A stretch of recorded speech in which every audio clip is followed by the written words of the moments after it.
Welcome to Safety Engineering Briefings. Short, practical insights for software and security engineers. Imagine a factory assembly line. Robots weld car frames. Everything runs smoothly during testing. Then, production starts. Suddenly, welds are weak. Cars are recalled. Millions lost.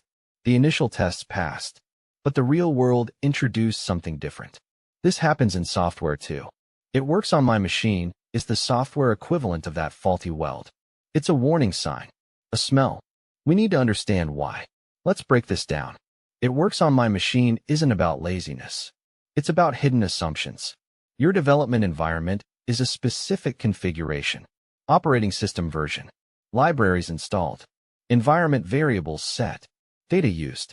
These are all details. Your machine is a controlled experiment.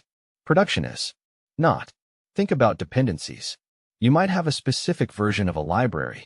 That version has a bug, but your test data doesn't trigger it. Production data does. Or you rely on a specific environment variable. It's set on your machine, not in production.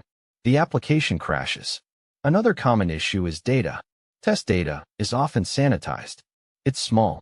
It doesn't represent the full range of real-world inputs.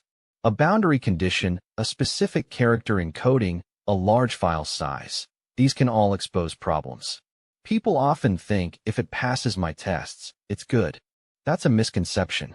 Tests verify code against known inputs. They don't guarantee behavior with all possible inputs. They don't account for subtle differences in the environment. A passing test doesn't mean the system is safe. It means the system behaves as expected under those specific conditions. Consider a financial transaction system. It processes credit card payments. During development, the system is tested with a limited set of card numbers. All tests pass. The system is deployed. Suddenly, transactions fail for cards issued by a specific bank. Investigation reveals the issue. The bank uses a non-standard character in its card number formatting. The application's input validation code doesn't handle this character correctly. It causes a parsing error. The transaction is rejected. This wasn't a coding error in the core payment logic. It was a failure to account for real-world data variations. The development environment didn't include card numbers from that bank. The tests didn't cover that specific input. The consequence? Lost revenue, damaged reputation, potential legal issues. A seemingly minor detail brought down a critical system. It works on my machine, signals a lack of environmental awareness. It highlights the gap between controlled testing and unpredictable production. Prioritize consistent environments. Automate deployments. Embrace comprehensive testing with diverse data.